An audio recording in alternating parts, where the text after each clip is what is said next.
I'm Maria.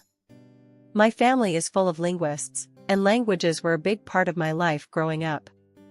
My mom and dad were both professors, always talking about the nuances of different languages at the dinner table.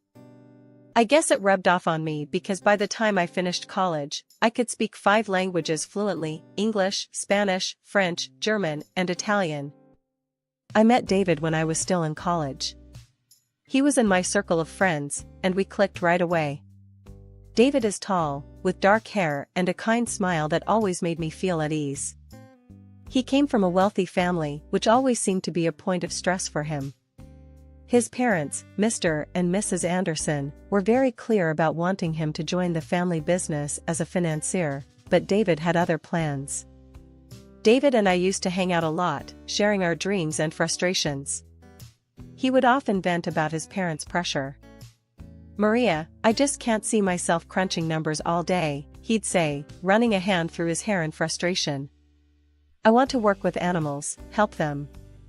That's what makes me happy." David secretly started volunteering at a local vet clinic, learning everything he could about animal care. He was so passionate about it, and I admired that about him. He was determined to make his dream come true, even if it meant going against his parents' wishes. "Maria, you should have seen this little puppy today. It was so scared, but once I calmed it down, it was all wagging tails and happy barks," he'd say, his face lighting up with joy. "That's amazing, David. You're doing something really special," I'd respond, genuinely happy for him. We were just friends, but I always felt a deep connection with David. We understood each other in a way that was rare. I loved languages, and he loved animals, but we both shared a passion for following our dreams. As graduation approached, David's parents intensified their pressure, and he became more conflicted. But through it all, we supported each other. We'd often meet up to vent and encourage one another. "You've got this, David," I'd say, giving him a reassuring smile. "You're going to be an amazing vet someday. And you, Maria, are going to be the best translator out there," he'd reply with a grin. It was a typical Friday night, and our group of friends decided to have a little get-together. We gathered at John's place, a cozy apartment that was perfect for our small party. There was a good amount of wine, some snacks, and lots of laughter. David and I were there, as usual, sharing stories and enjoying each other's company. "Maria, you've got to try this wine," David said, handing me a glass. "It's from a vineyard in France, supposed to be really good." "All right, but only if you promise not to let me get too tipsy," I replied with a grin, taking the glass from him. We talked for hours, our conversation flowing effortlessly. It felt different that night, more intimate, like we were seeing each other in a new light. As the party started to wind down, we found ourselves sitting on the couch, a little apart from the rest of the group. "Maria, do you ever think about what it would be like if we were more than friends?" David asked suddenly, his voice soft but serious. I was taken aback by his question, my heart pounding in my chest. I've thought about it, David," I admitted, my voice barely above a whisper. Before I knew it, we were leaning in, and then our lips met in a gentle kiss. It was electric, like something out of a movie. We pulled back, staring at each other in shock and wonder. "Wow," David said, his voice shaky. "I didn't expect that." "Me neither," I replied, feeling a blush creep up my cheeks. "But I'm not complaining." We sat there for a moment, the air between us charged with a new kind of tension. It was like the room around us faded away, leaving just the two of us in our own little world. "Do you want to get out of here?" David asked, his eyes never leaving mine. I nodded, not trusting myself to speak. We quietly slipped out of the apartment, hand in hand, and made our way to his place. The walk there was filled with nervous laughter and stolen glances, both of us trying to process what had just happened. We went inside, and the next few hours were a blur of kisses, laughter, and whispered confessions. It was like we were finally allowing ourselves to feel what we had been holding back for so long. Everything felt right, like we were exactly where we were supposed to be. The next morning, I woke up in David's arms, feeling a mix of happiness and nervousness. I gently nudged him awake, needing to talk about what had happened. "David, wake up," I whispered, shaking his shoulder gently. He stirred, opening his eyes, and giving me a sleepy smile. "Good morning, beautiful," he said, his voice rough with sleep. "Morning," I replied, feeling my cheeks heat up. "We need to talk about last night." After that romantic night, David and I decided we didn't want to wait any longer. We wanted to get married. We were so sure of our love, but we knew his parents might be a hurdle. When we told them, Mr. and Mrs. Anderson weren't thrilled. They had known me for years as David's friend, but as his wife? That was a different story. They didn't like that I wasn't from a wealthy family. Still, they agreed to our wedding but insisted on a prenuptial agreement. They wanted to make sure I wouldn't claim any of David's money. "You'll need to sign this prenup, Maria," Mr. Anderson said, handing me the documents. "It's just to protect the family assets." I glanced at David, who nodded reassuringly. "I understand," I said, taking the papers. Despite the cold reception, they allowed us to live in David's late grandmother's apartment. It was a beautiful place in the city center, with windows overlooking the square.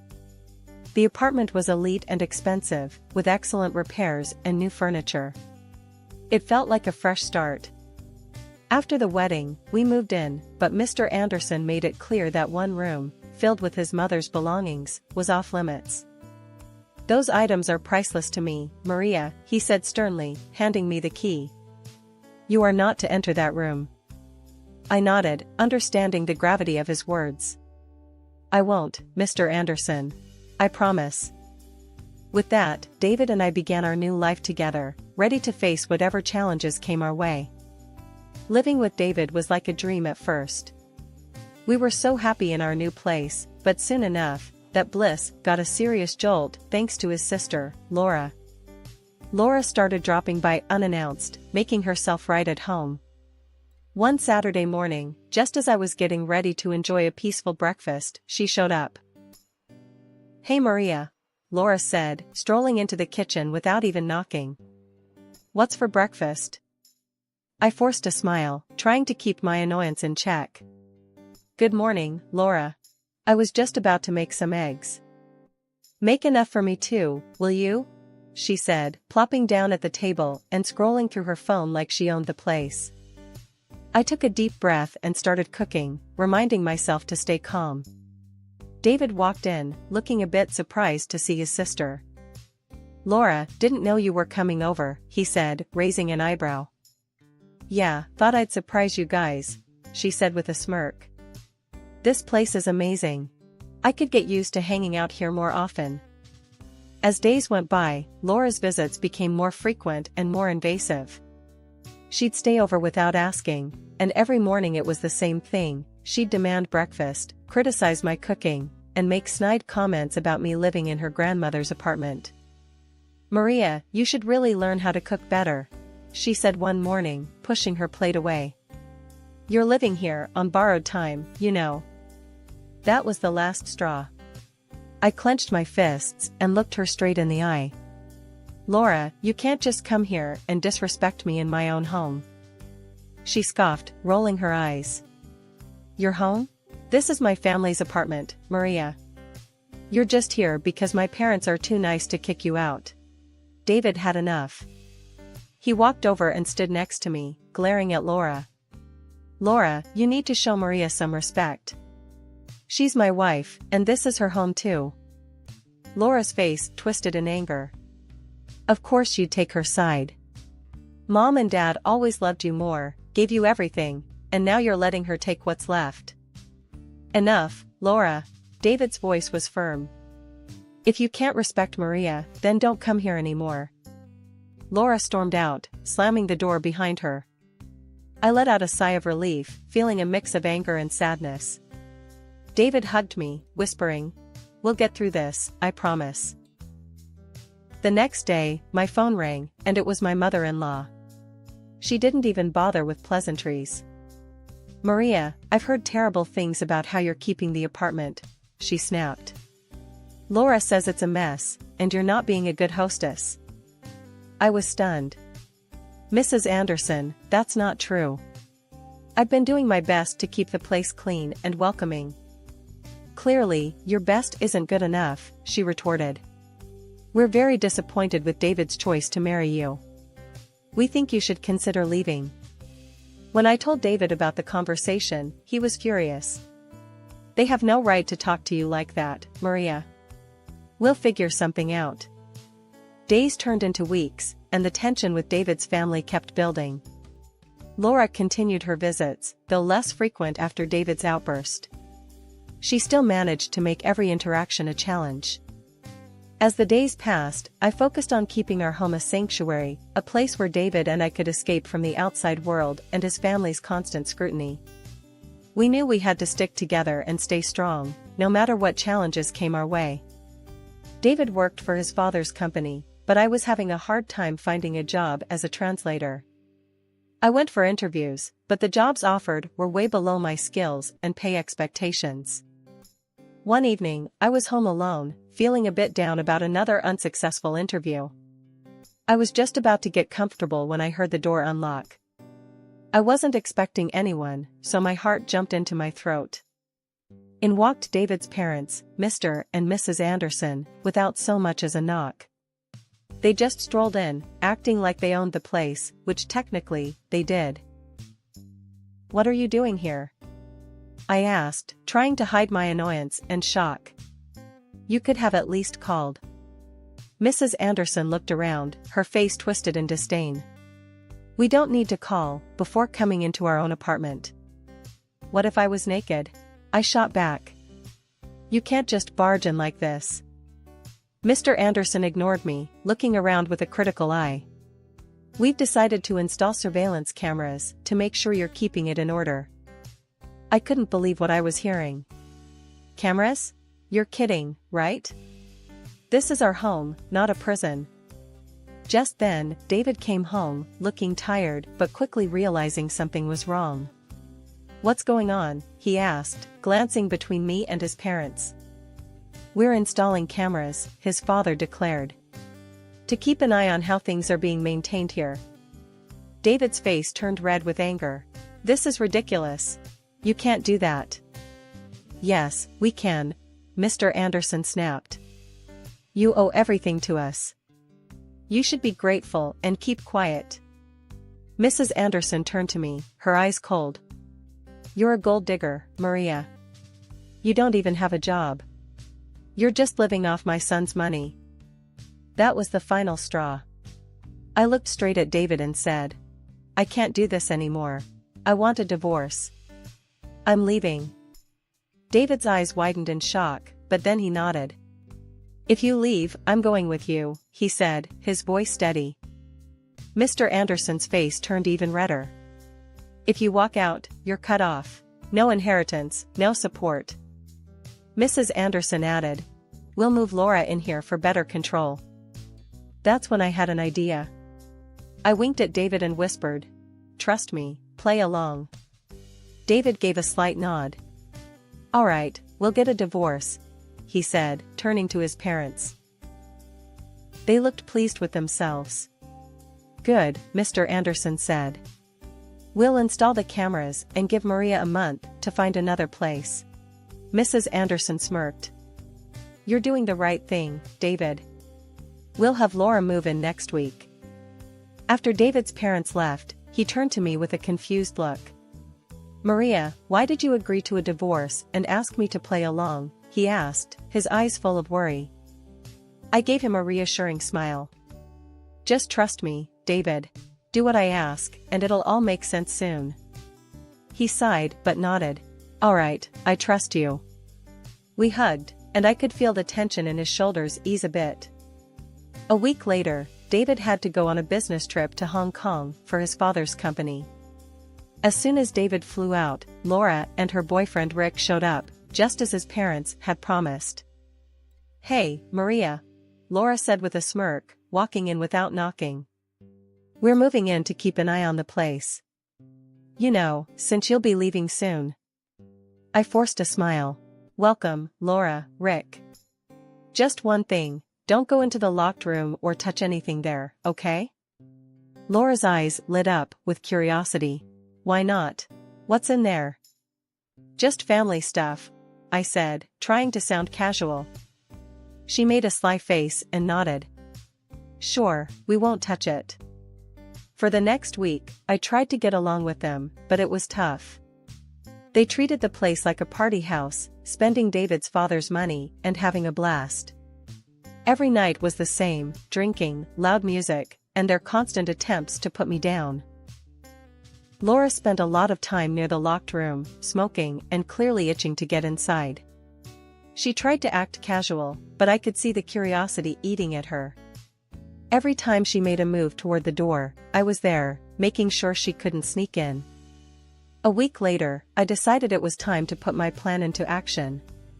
I walked into the living room where Laura and Rick were lounging. Hey, I'm going to visit a friend for a few days, I said, grabbing my coat. I'll come back later for my things. Laura's eyes sparkled with glee. Really? That's great. Have fun. I nodded, keeping my face neutral. Thanks. Just remember, don't go into the locked room. Yeah, we got it, Laura said, practically shooing me out the door. I left the apartment and checked into a nearby hotel, finally able to breathe a sigh of relief. I knew Laura's curiosity would get the better of her, and she'd try to get into that room the moment I was gone. Settling into my hotel room, I felt a strange mix of anxiety and satisfaction. I knew the next few days would be critical, but I was ready for whatever came next. David trusted me, and I was determined to see this through, no matter what. The morning after I left the apartment, I got a video call from Laura. I answered it, not sure what to expect, but ready for anything. Laura's face popped up on the screen, looking way too pleased with herself. She was standing in the middle of the now empty locked room, grinning like a cat that caught the canary. Hey Maria, guess what? She said, her voice dripping with smugness. I broke the lock and threw all your crap out. Oh, and I changed the locks on the front door. Good luck getting back in now. I couldn't help it, I burst out laughing. Laura's smug expression faltered, confusion replacing her glee. What's so damn funny? She snapped. I wiped a tear from my eye, still chuckling. Laura, you clueless fool. I took all my stuff with me. That room wasn't mine. It was packed with your dad's things. He specifically told me not to touch any of it. Her face turned ghostly white. What? No, you're lying. Nope, I said, smirking. Those were your dad's precious belongings. He made it clear they were off limits. Laura's eyes widened in horror. She turned to Rick, who was lounging in the background. Rick, you moron. We've got to get those things back from the trash, now. Rick jumped up, looking panicked. What do you mean? We tossed everything last night. It's probably all gone by now. I watched the chaos unfold, feeling a deep sense of satisfaction. Laura, maybe start thinking about what your dad will do when he finds out you trashed his stuff. Laura's face crumpled, and she began to cry, her shoulders shaking with sobs. This can't be happening. We're so screwed. I couldn't hide my satisfaction as I watched her meltdown. Well, Laura, maybe next time you'll listen to people when they warn you. With that, I ended the video call, feeling a wave of relief and triumph. Finally, karma had caught up with Laura, and it was a sight to see. I leaned back in my hotel chair, savoring the moment. It felt good to see her get a taste of her own medicine. After David got back from his business trip, he came straight to my hotel. We decided to head back to the apartment together, hoping to finally sort out the mess Laura had caused. As we arrived at the apartment, we were greeted by flashing lights and police officers. We walked up to find Laura, looking disheveled and panicked, talking to the police. Rick stood next to her, looking just as freaked out. Laura was waving her arms, trying to explain something. It was a break-in, she was saying, her voice shaky. All the valuable stuff from the locked room was stolen. Just then, Mr. Anderson pulled up, his face a mask of fury and concern. He stormed over to the police, demanding to know what was going on. "What's all this about a robbery?" he barked.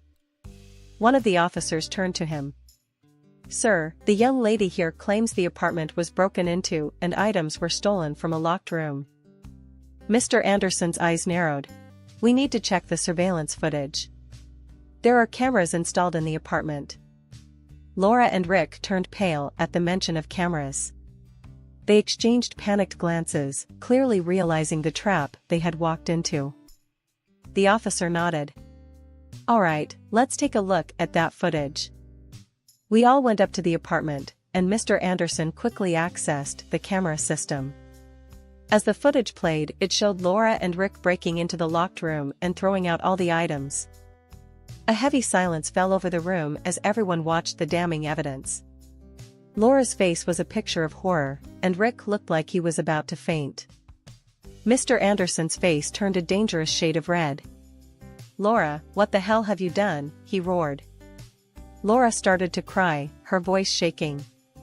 "Dad, I'm sorry. I thought these were Maria's things. We didn't know what else to do. You lied to the police. You tried to stage a robbery to cover up your stupidity." Mr. Anderson exploded. "I can't believe this." The police officer cleared his throat, looking stern. "Ma'am, you've made a false report. That's a serious offense." Mr. Anderson shook his head, his voice trembling with rage.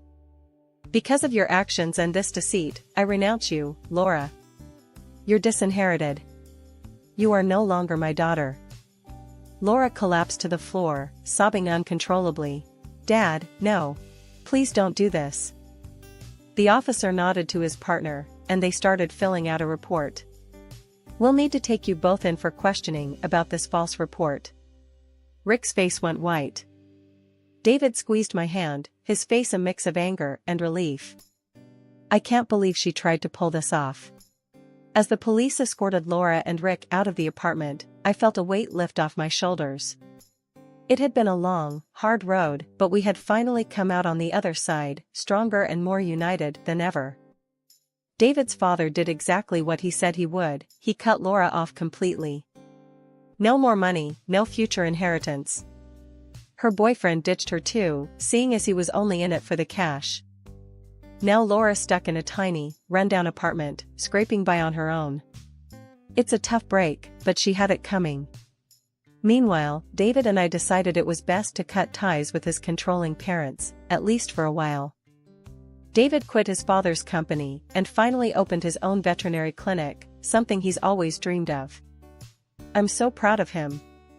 And as for me, I landed a great job as a translator for a big international company.